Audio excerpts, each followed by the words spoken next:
Bengaluru to Hyderabad, Hyderabad to Amaravati, Amaravati to Chennai greenfield హైవేలతో పాటు bullet ట్రైన్లు కూడా ఈరోజు మన కేంద్ర ప్రభుత్వాన్ని సూత్రప్రాయంగా ఒప్పింపజేయడం జరిగింది. దీంతో దూరము తగ్గుతుంది. డెడికేటెడ్ గ్రీన్ఫీల్డ్ హైవే, ఎక్స్ప్రెస్ హైవేలు వేయడం ద్వారా, బుల్లెట్ ట్రైన్ ద్వారా రవాణా సులభతరం చేస్తున్నాం.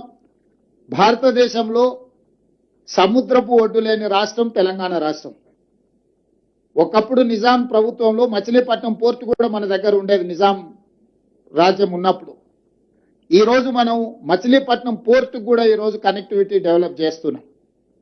తద్వారా ఈ మ్యానుఫ్యాక్చరింగ్ జోన్లో సొంత దేశాలే కాకుండా విదేశాల నుంచి కూడా పెట్టుబడులను ఆకర్షించడం ద్వారా ఈరోజు అభివృద్ధి ప్రణాళికలు సిద్ధం చేస్తున్నాము. ఇవాళ తెలంగాణ రాష్ట్రంలో ఒకే ఒక ఎయిర్పోర్ట్ ఉంది.